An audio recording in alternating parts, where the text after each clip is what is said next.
Kinoronahan bilang Miss Grand International 2025 ang pambato ng Pilipinas na si Emma Tiglao. Ito ang ikalawang sunod na panalo ng bansa sa naturang prestihiyosong patimpalak kasunod ng pagkapanalo ni CJ Opiaza noong 2024. Tinalo ni Emma ang iba't ibang kandidata mula sa buong mundo sa Grand Finals ng Miss Grand International kung saan ay humakot siya ng papuri mula sa mga hurado at manonood sa kanyang maayos at matapang na performance. Sa bahagi ng top 10 speech, ginamit niya ang entablado upang magsalita laban sa korupsyon sa Pilipinas at iba pang mahahalagang issue sa lipunan.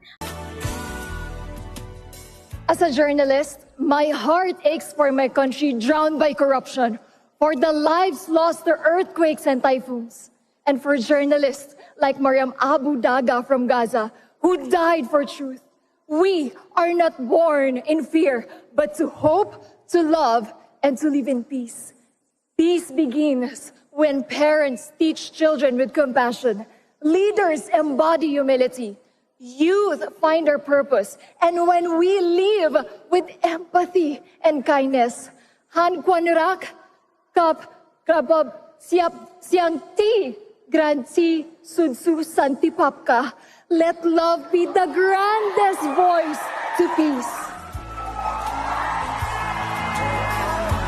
Bukod sa kanyang makabuluhang pahayag, humanga rin ang mga madla sa kanyang evening gown performance. Suot ang orange na bejeweled gown na may kaakibat na feathered cape, likha ng designer na si Rian Fernandez.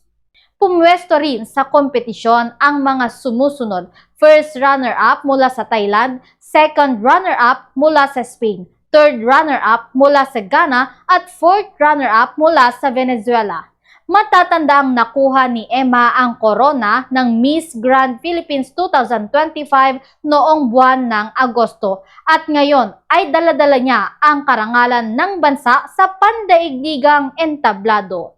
At yan ang ating balitang showbiz. Ako si Bombo Gail Zanet Olunan and this is Bombo Radio Philippines, the #1 most trusted source of news and information. Basta Radyo, Bombo!